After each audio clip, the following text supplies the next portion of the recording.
Hey gang, I'm not even sure if I can do this legally, but I'm going to go out on a limb and say straight out that I claim no copyright on this. In fact, it's copyrighted by Troll Records. I just thought it would be fun to share a record that I grew up with, and yeah, that's the hiss, crackle, and pop of a record that hasn't been taken care of over the years. But I'll tell you what, it brings back so many memories for me, and it might bring back some memories for you too. Top it off, I'm wired and I can't fall asleep tonight. And I just wanted to share this with you. I loved this when I was a kid, and I hope you do too. Big Halloween special on the horizon, so look out for that. But in the meantime, enjoy these 4 stories. This is copyright Troll Records, 1973, and information about this record is in the description below. Enjoy.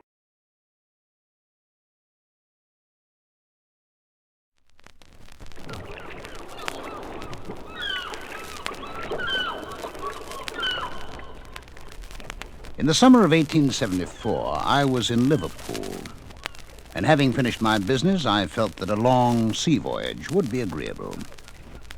So instead of embarking on one of the many fine passenger steamers, I booked for New York on the sailing vessel Morrow. The Morrow was an English ship with little accommodation for passengers, of whom there were only myself, a young woman, and her servant. It was from the latter that I learned that the young lady had been left with an English family by a man and his wife from South Carolina, both of whom had died on the same day at a house in Devonshire, a circumstance in itself sufficiently uncommon to remain rather distinctively in my memory, even had it not transpired in conversation with the servant lady that the name of the man was William Jarrett, the same as my own. I knew that a branch of my family had settled in South Carolina, but of them and their history I was ignorant. The Morrow set sail the 15th of June. The skipper favored us with very little of his company, except at his table, and the young woman, Miss Janet Harford, and I became very well acquainted. We were nearly always together, and I often tried to analyze and define the strange feeling which she inspired in me. A secret, subtle, but powerful attraction which constantly impelled me to seek her out. But the attempt was hopeless. One evening, as we sat on deck, I asked if she could assist me in resolving my psychological frame of mind. For a moment, she was silent, and I began to fear that I had been extremely rude. And then she fixed her eyes gravely on my own. In an instant, my mind was dominated by as strange a force as ever entered human consciousness. It seemed as if she were looking at me not with, but through her eyes, from an immeasurable distance behind them. Ship, ocean, sky, all had vanished. I was conscious of nothing. And then from out of it, my former surroundings of deck and mast slowly resolved themselves. Miss Harford had closed her eyes and was leaning back in her chair, apparently asleep. The book she had been reading lay open in her lap. Impelled by some unknown motive, I glanced at the top of the page. It was a copy of that curious work, Denneker's Meditations, and the lady's index finger rested on this passage. To many it is given to be drawn away and to be apart from the body for a season, for as streams which flow across each other, the weaker is borne along by the stronger. So there will be certain kin whose paths intersecting, their souls do bear company, while their bodies go their own way, unknowing. Miss Harford arose, shuddering. The sun had sunk below the horizon, but it was not cold. There was not a breath of air, no clouds, not a star in the sky. A hurried tramping sounded on the deck. The captain, summoned below, joined the first officer, who stood looking at the barometer. "We are in trouble," I heard him exclaim.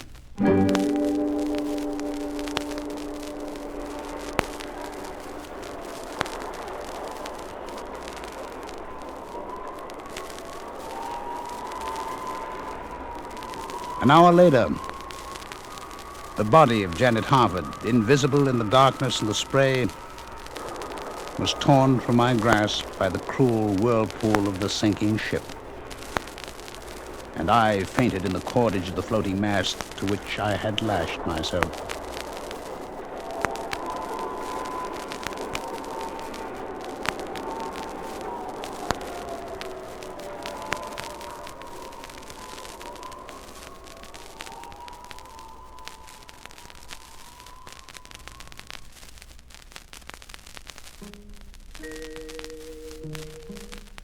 I awoke by lamplight. I lay in a berth amid the familiar surroundings of the stateroom of a steamer. On a couch opposite sat a man reading a book. I recognized the face of my friend Gordon Doyle, whom I had met in Liverpool on the day of my embarkation, when he was about to sail on the steamer City of Prague, on which he had urged me to accompany him. After some time, I spoke his name. "Doyle," I said. "Did they save her?" He now looked at me and smiled as if amused. He evidently thought that I was half awake. "Her? Who do you mean?" he asked. "Janet Harford," I replied. His amusement turned to amazement, and he stared at me, saying nothing. "You will tell me after a while," I continued. "What ship is this?" Doyle stared again, and then replied, "The City of Prague, bound from Liverpool to New York. 3 weeks out with a broken propeller shaft. Principal passenger, Mr. Gordon Doyle. One lunatic, Mr. William Janet. The two travelers embarked together, but they are about to part, it being my firm intention to pitch you overboard." I sat upright. "Do you mean to say that for 3 weeks I have been a passenger on this vessel? Have I been ill?" "Yes, to the first question, and no to the second," replied Doyle. "Doyle," I cried, "there is a mystery here. Please be serious. Wasn't I rescued from the wreck of the ship Morrow?" Doyle changed color and approached me. "What do you know of Janet Harford?" he asked very calmly. "First, tell me what you know of her," I said. Doyle gazed at me for a moment as if to think what to do, and then seated himself again on the couch. "Why should I not know her?" he said. "I am engaged to marry Janet Harford, whom I met a year ago in London. Her family does not approve, and we eloped. Are eloping, in fact. For on the day you and I boarded this steamer, she and her servant were boarding the ship Morrow. She would not consent to go in the same vessel with me, and it had been decided that she would take a sailing vessel in order to avoid detection. I am now afraid that this broken shaft may detain us so long that the Morrow will get to New York before we do, and the poor girl will not know where to go. By the way, she is only an adopted daughter of the Harfords. Her mother was killed by being thrown from a horse, and her father killed himself the same day. The Harfords adopted her, and she grew up believing that she was their daughter." I lay still in my berth. I hardly breathed. And finally I said, "Doyle, what book are you reading?" "Oh," he replied, "it's called Denneker's Meditations. Janet gave it to me. She happened to have 2 copies. He tossed me the volume, which opened as it fell to a marked passage. To many it is given to be drawn away and to be apart from the body for a season. For as streams which flow across each other, the weaker is borne along by the stronger. So there will be certain kin whose paths intersecting, their souls do bear company, while their bodies go their own way, unknowing. She has a singular taste in reading, I managed to say. Yes, she said. And now perhaps you will have the kindness to explain how you knew her name and that of the ship she sailed in. You talked of her in your sleep, I said.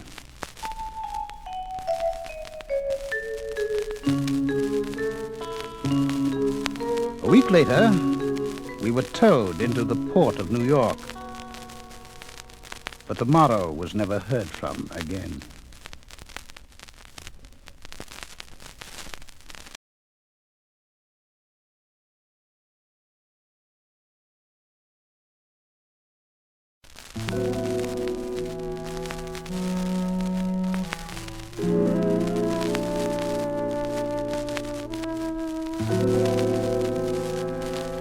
Once there was a man who was married to a lady called Elvira. And Elvira had a golden arm. It was solid, shining gold. It ran from her shoulder right down to her fingers. Elvira was very proud of her golden arm, so proud that before she went to sleep at night, she would say to her husband, "If I happen to die, promise me you'll bury me with my golden arm." And he always said he would. Night after night she would ask him, and night after night he would promise.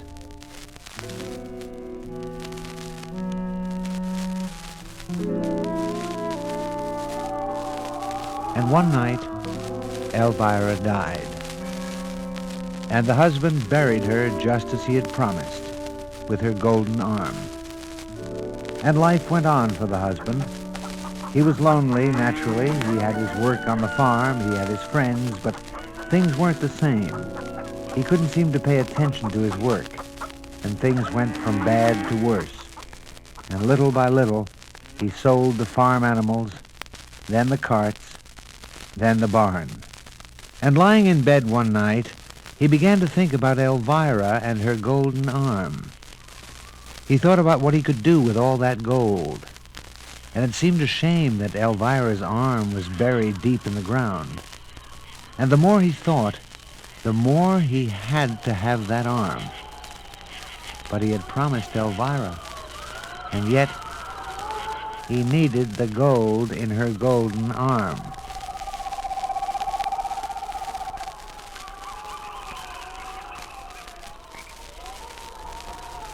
At midnight he got out of bed, dressed in his warmest clothes because it was bitter cold outside. He took his lantern and a shovel. There was no moon, and he walked in the black night to Elvira's grave, the lantern shining on the road in front of him, making shadows that half scared the man to death. And if he didn't want that golden arm so badly, he would have turned around and gone home, where it was safe and warm. He came to Elvira's grave. The ground was hard because of the cold, but he dug and he dug. The hole got deeper and deeper. The night became colder and colder. And he finally reached Elvira's coffin.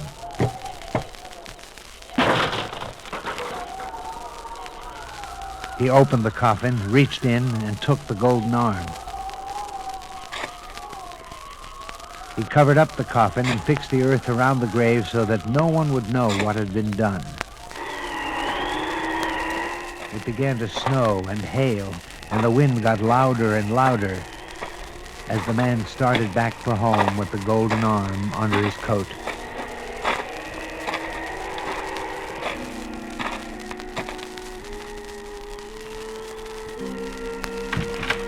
He lit a fire, warmed himself, and looked around for some place to hide the golden arm.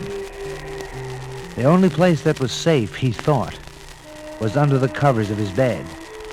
He jumped into bed and tried to keep warm, but the golden arm was cold, very cold, and the man shivered and shook. He tried to sleep, but somehow he couldn't. He tried to close his eyes, but he was afraid to keep them shut. He didn't know why. Maybe it was the wind that was keeping him awake, because it got louder and louder, and then...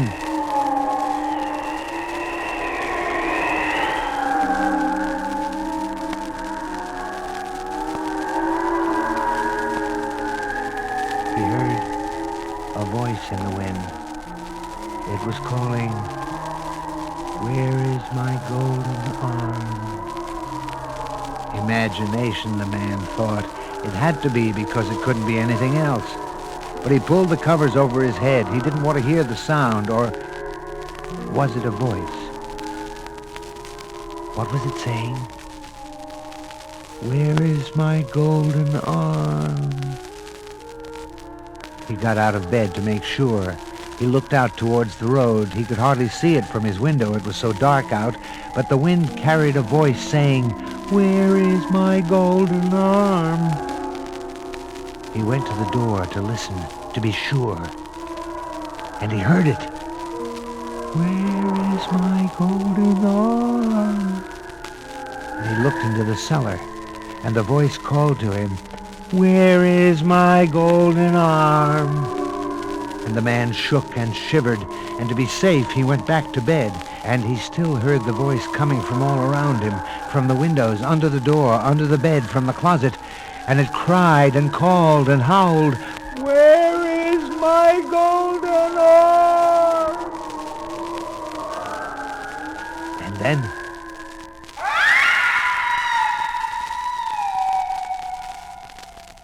he saw it.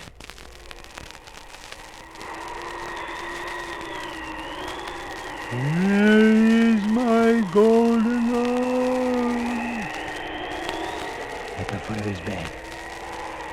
And it jumped right at him. "You've got it!"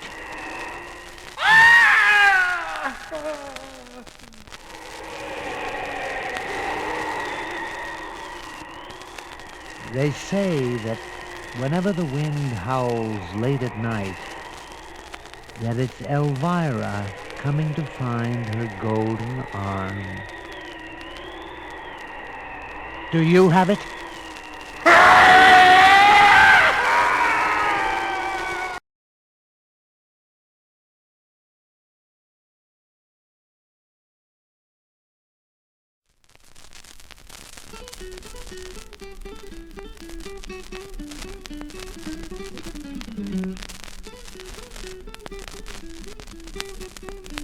There are lots of places in the world, all different, some strange. But there's one thing every country has: people and ghosts.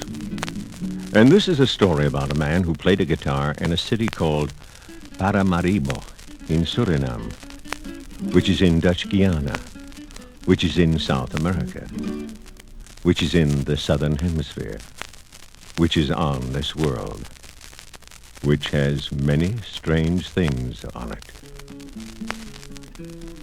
Now this man in Paramaribo played a guitar, and he played it very well. He would play it in the streets, and the people liked it so much they would pay just to hear him play. He was probably the best guitar player in the whole country. Whenever anyone gave a party, they would ask the man to come and play.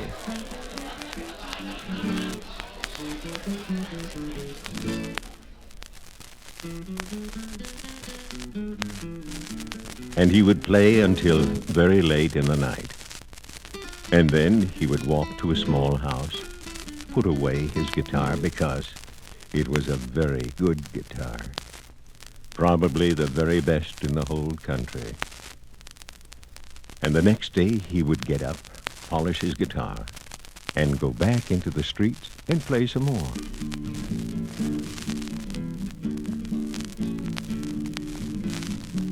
One day, the richest man in Paramaribo came to see him. "My friend," the richest man said, "I am having a party, and it wouldn't be a party without you to play." The guitar player was flattered and said he would come, of course. The night of the party came. The huge house was filled with people, and the guitar player was there. "My friends," the rich man called out, "the best guitar player in the whole world will play for us."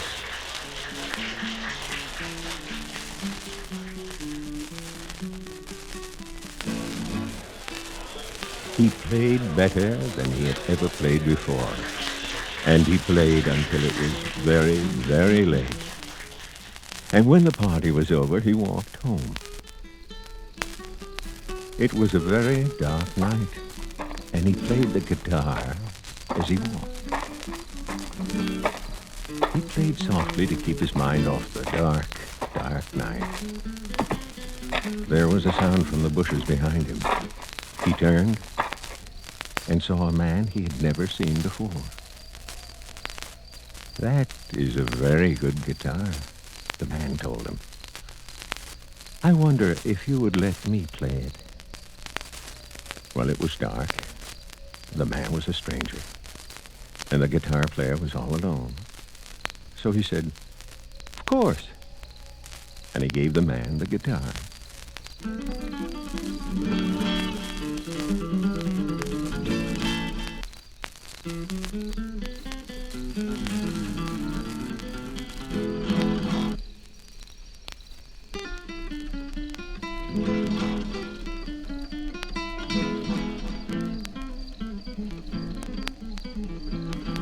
The stranger played better than even the man.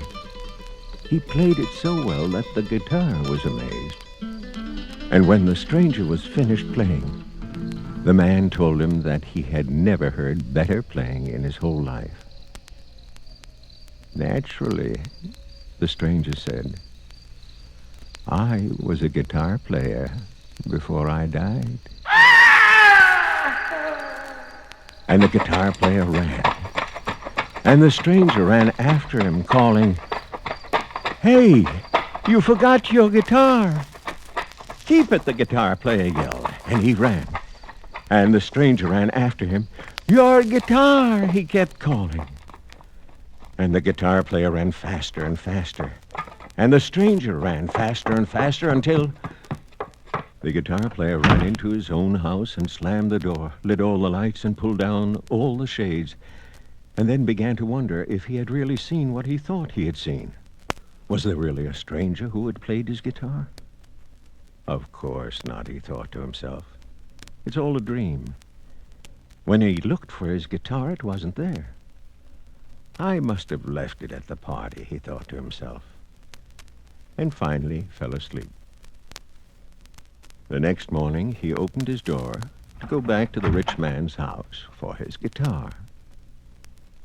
And there, on the doorstep,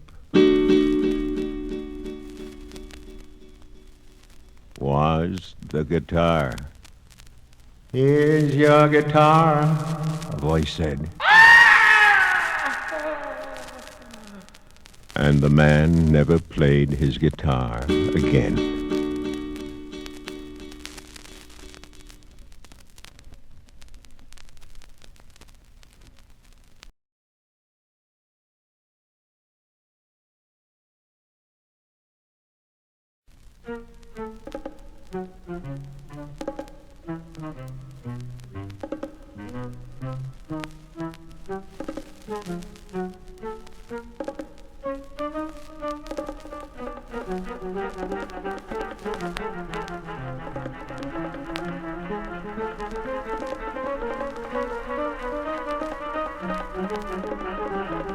There are all kinds of scary things that live in the world. Ghosts, vampires,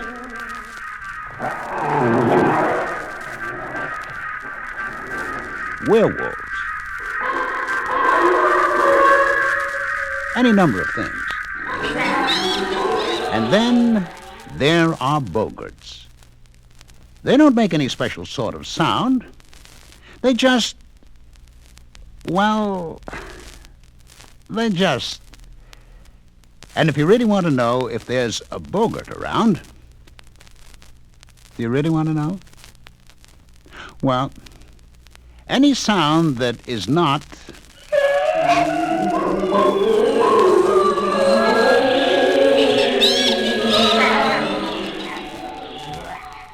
is a bogart.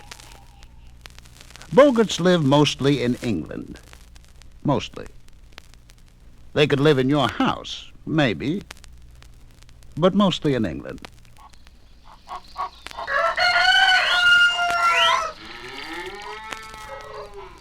Once there was a farmer and his wife, and they had a bogart. How did they know? It's hard not to know. A bogart is something nobody wants to have around. They're an awful lot of trouble. Late at night, they move around the house.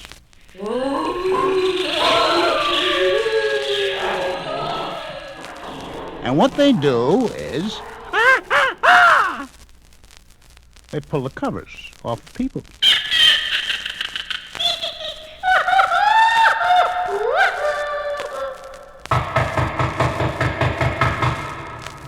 They knock on doors.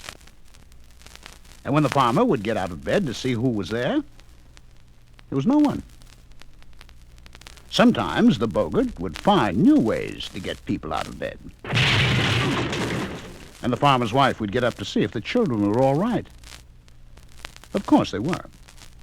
Just sleeping peacefully without blankets, because the bogart pulled them off. The farmer and his wife and his children were getting pretty annoyed. Sometimes late at night, the farmer would stand in the middle of the living room and try to talk to the bogart, to ask him or her or it to leave. But there was never any answer, and the farmer would shrug and go to bed. And then the bogart would answer in his own peculiar way. It would tap on the windows.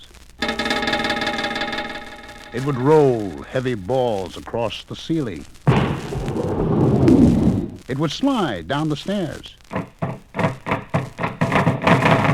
And it would slide up the stairs.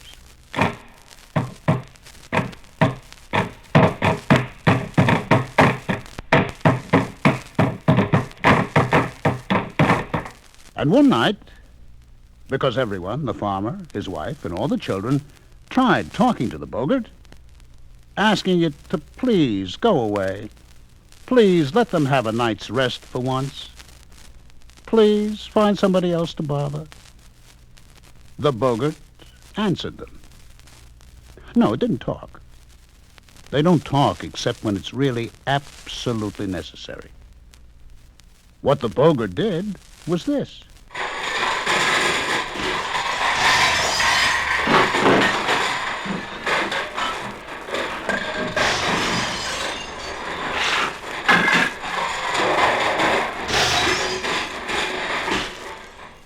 The farmer and his wife and all their children were mad, very mad. And they decided once and for all they wouldn't pay attention to the bogart. When it pulled off their covers, they pulled them back on. When it woke them at night, they rolled over and pretended to go back to sleep. And when the bogart broke things, they just cleaned up as though absolutely nothing had happened. The bogart began to think that the family didn't like him, or her, or it. And it began to be very helpful.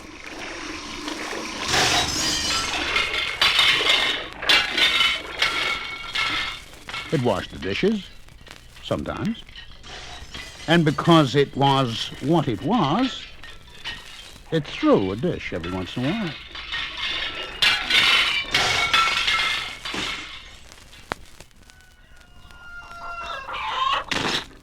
It collected the eggs from the chickens. But being a bogart, every other egg would somehow drop or break.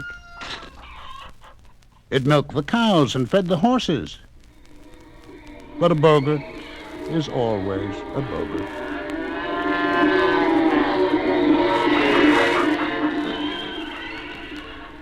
So, it tied the horses' tails to the cows' tails and let them loose in the barnyard. The farmer was very mad. He had a lot of fixing up to do.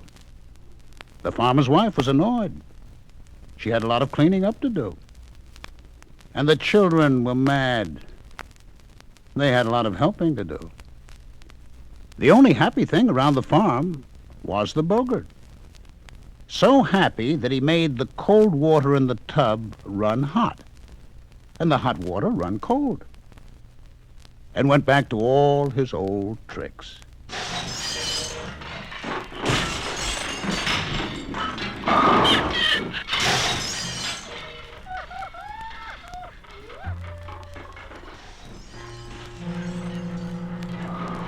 There was only one thing to do. The farmer told his family that if they couldn't get rid of the bogart one way, they'd do it another. They'd move. Well, did you ever try to move with a bogart in the house? When one trunk was packed and everybody was busy moving the piano, the bogart emptied the trunk. And when everyone went back in to repack the trunk, they'd find the piano had somehow been put out in the barn. It was very hard, but finally the day arrived, and everything was ready to go. All the neighbors wished them good luck, and the farmer said he was happy to be going. He was getting away from the bogart at last.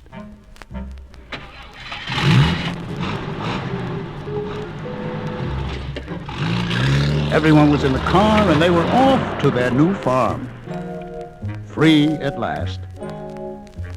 And then they heard a voice. Well, here we go. At last. We're off. Said the bogart.